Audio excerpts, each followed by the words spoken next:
Hello, how are you? Hello, how are you?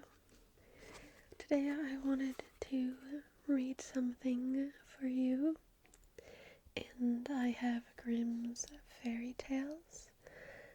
This cover is really scary. I remember growing up, we have had this book for a while, and I remember always looking at this cover and just being afraid of it. It is actually quite creepy. First, I just want to light some incense. This one is rose, which I think is probably my favorite one.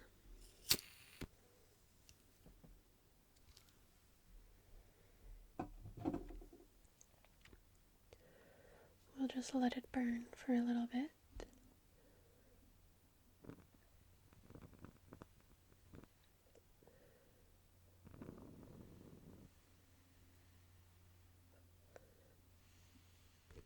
So,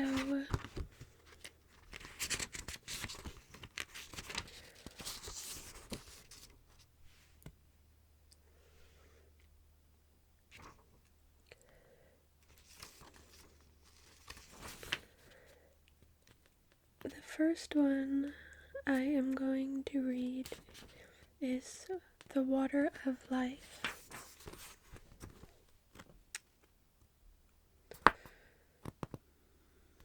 Page 251.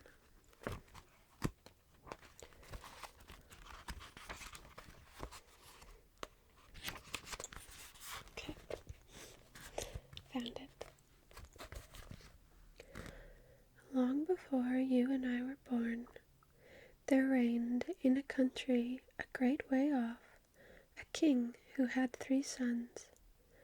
The king once fell very ill, so ill that nobody thought he would live.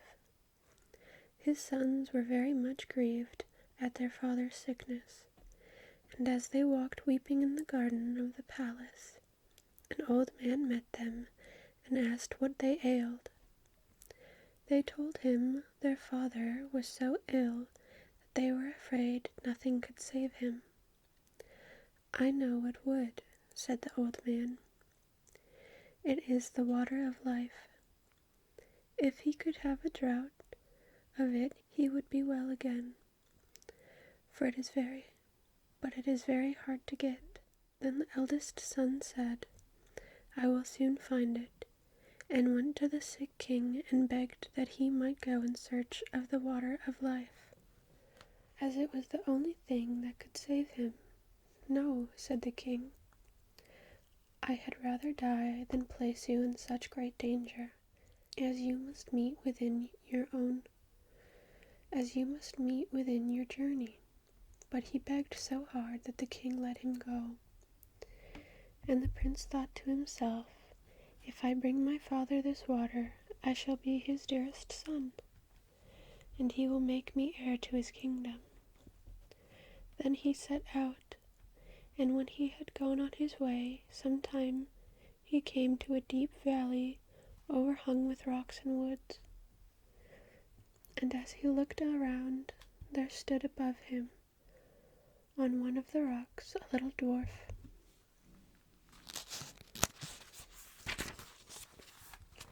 Who called out to him and said, "Prince, whither hastest thou so fast?" "What is it to you, little ugly one?" said the prince sneeringly. The road on his way, and rode on his way. But the little dwarf fell into a great rage at his behavior, and laid a spell of ill luck upon him, so that as he rode on, the mountain pass seemed to become narrower and narrower, and at last the way was so straitened that he could not step forward. And when he thought to have turned his horse around and gone back home the way he came, the passage he found had closed behind also, and shut him quite up. He next tried to get off his horse, and make his way on foot. But this he was unable to do, so there he was forced to abide spellbound. Meantime, the king, his father, was lingering on daily hope of his return, till at last the second son said, "Father, I will go in search of this. I will go in search of this water." For he thought to himself, "My brother is surely dead, and the kingdom will fall to me if I have good luck in my journey." The king was at first very unwilling to let him go, but at last yielded to his wish. So he set out and followed the same road which his brother had taken, and met the same dwarf, who stopped him in the same spot, and said as before, "Prince, whither hastest thou so fast?" "Mind your own affairs, busybody," answered the prince scornfully, and rode off. But the dwarf put the same enchantment upon him, and when he came like the other to the narrow pass in the mountains, he could neither move forward nor backward. Thus it is with proud, silly people, who think themselves too wise to take advice. When the second prince had thus stayed away a long while, the youngest said he would go and search for the water of life, and trusted he should soon be able to make his father well again. The dwarf met him too at the same spot, and said, "Prince, whither hastest thou so fast?"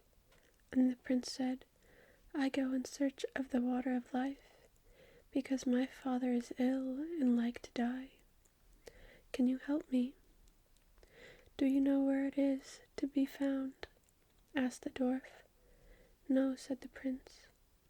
"Then as you have spoken to me kindly and sought for advice, I will tell you how and where to go. The water you seek springs from a well in an enchanted castle,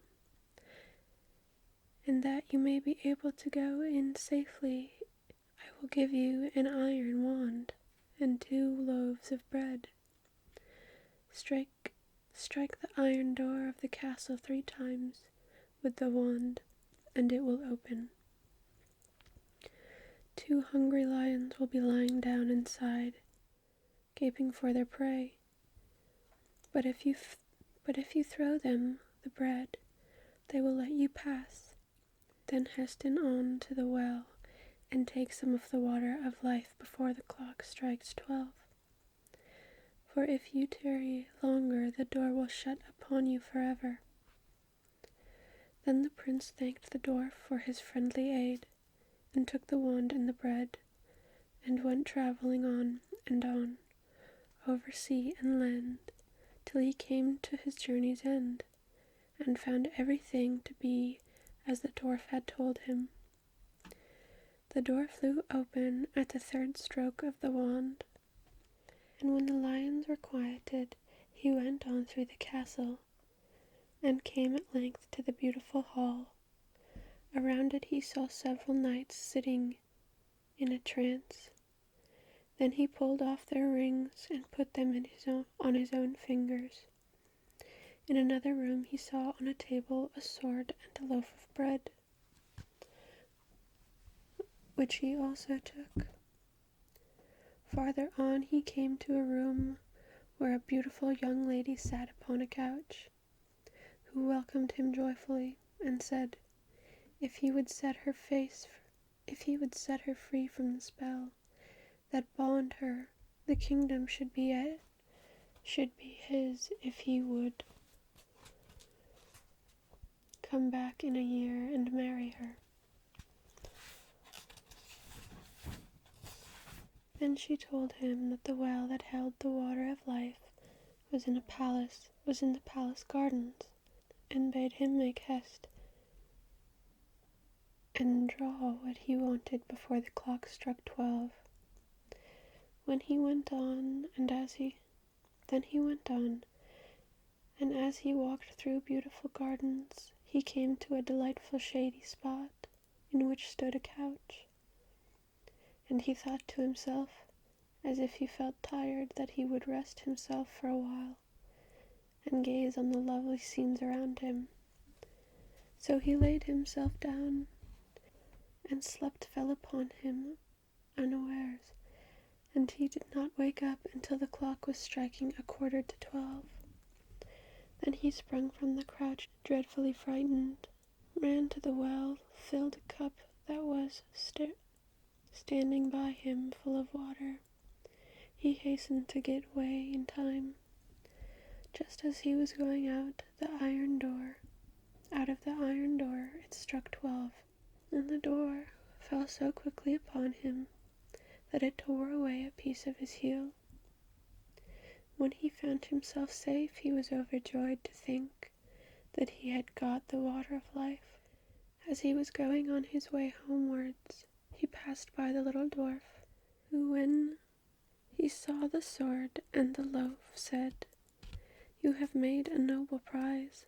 With the sword you can at a blow slay whole armies, and the bread will never fail." Then the prince thought to himself, I cannot go home to my father without my brothers. So he said, "Dwarf, dear dwarf, cannot you tell me where my 2 brothers are, who set out in search of the water of life before me and never came back? I have shut them up by a charm between 2 mountains," said the dwarf, "because they were proud and ill-behaved, and scorned to ask advice." The prince begged so hard for his brothers that the dwarf at last set them free, though unwillingly, saying, "Beware of them, for they have bad hearts." The brothers, however, greatly rejoiced to see them,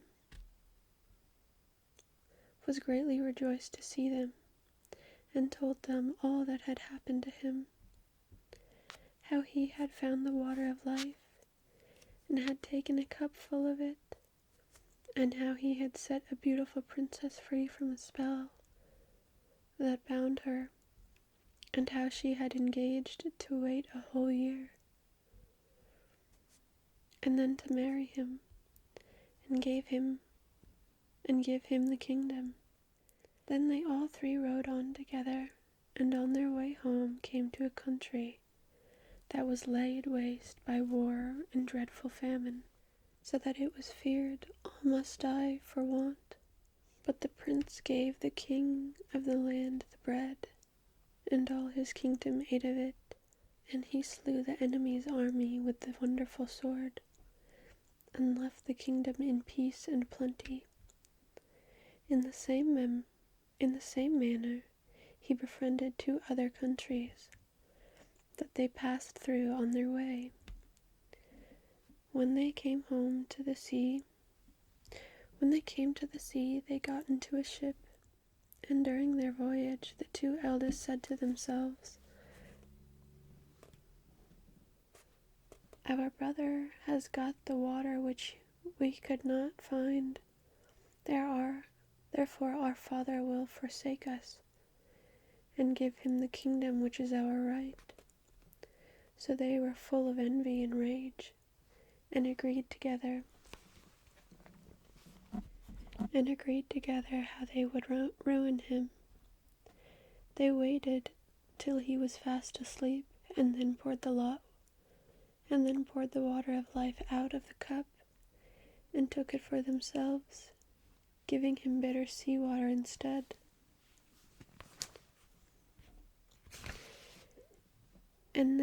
And when they came to their journey's end, the youngest son brought his cup to the sick king, that he might drink and be healed.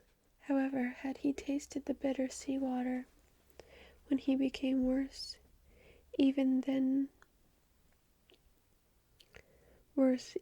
he was before, and blamed the youngest for what he had done, and said that he wanted to poison their father, but that they had found the water of life and had brought it with them. He no sooner began to drink of what they brought him than he felt his sickness leave him, and was as strong and well as his young days. Then they went to their brother and laughed at him, and said, "Well, brother, you found the water of life, did you? You have had the trouble, and we shall have the reward. Pray, with all your cleverness, why did not you manage to keep your eyes open? Next year one of us will take away your beautiful princess. If you do not take care, you had better say nothing about this to our father, for he does not believe a word you say. And if you tell tales, you shall lose your life into the bargain. But be quiet, and we will let you off." The old king was still very angry with his youngest son, and thought he really meant to have taken away his life. So he called his court together and asked what should be done. And it was settled that he should be put to death. The prince knew nothing of what was going on, till one day when the king's chief huntsman went a-hunting with him, and they were alone in the woods together. The huntsman looked so sorrowful that the prince said, "My friend, what is the matter with you?" I cannot and dare not tell you," he said, but the prince begged hard and said, "Only say what it is, and do not think I shall be angry, for I will forgive you." "Alas," said the huntsman, "the king has ordered me to shoot you." The prince started at this and said, "Let me live, and I will change dresses with you. You shall take my royal coat to show my father, and do you give me your shabby one." "With all my heart," said the huntsman. "I am sure I shall be glad to save you, for I could not have shot you." Then he took the prince's coat and gave him the shabby one, and went away through the wood. Some time after, 3 grand embassies came to the old king's court, with rich gifts of gold and precious stones for the youngest son, which were sent from the 3 kings to whom he had lent his sword and loaf of bread to aid them of their enemy and feed their people. This touched the old king's heart, and he thought his son might still be guiltless, and said to his court, "Oh, that my son were still alive! How it grieves me that I had him killed." He still lives," said the huntsman, "and I rejoice that I had pity on him and saved him, for when the time came I could not shoot him, but let him go in peace and brought home his royal coat."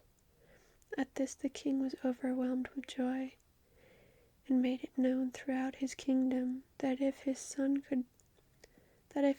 would come back to his court, he would forgive him. Meanwhile the princess was eagerly waiting the return of her deliverer, and had a road made leading up to her palace, all of shining gold, and told her courtiers that whoever came on horseback and rode straight up to the gate upon it was her true love, and that they must let him in. But whoever rode on one side of it, they must be sure was not the right one, and must send him away at once. The time soon came when the eldest thought he would make haste to go to the princess, and say that he was the one who set her free, and that he should have her for his wife, and the kingdom with her. As he came before the palace and saw the golden road, he stopped to look at it, and thought to himself, "It is a pity to ride upon this beautiful road." So he turned aside and rode on the right side of it. But when he came up to the gate, the guard said to him, he was not what he said. He was not what he said he was, and must go about his business. The second prince set out soon afterwards on the same errand, and when he came to the golden road, and his horse had set one foot upon it, he stopped to look at it, and thought it very beautiful, and said to himself, "What a pity it is that anything should tread here." Then he too turned aside and rode on the left side of it. But when he came to the gate, the guard said that he was not the true prince, and that he too must go away. Now, when the full year was come, the third brother left the wood where he had laid for fear of his father's anger, and set out in search of his betrothed bride. So he journeyed on, thinking of her all the way, and rode so quickly that he did not even see the golden road, but went with his horse straight over it. And as he came to the gate, it flew open, and the princess welcomed him with joy, and said he was her deliverer, and should now be her husband and lord of the kingdom. And the marriage was soon kept, with great feasting. When it was over, the princess told him she had heard of his father having forgiven him, and of his wish to have him home again. So he went to visit him, and told him everything, how his brothers had cheated and robbed him, and yet that he had borne all these wrongs for the love of his father. Then the old king was very angry, and wanted to punish his wicked sons. But they made their escape, and got into a ship, and sailed away over the wide sea, and were never heard from anymore. Well, that was a little bit longer of a story than I thought, but I rather enjoyed it. And listening to books on tape always helped me fall asleep. So I hope I was able to help you get sleepy, and I will see you soon.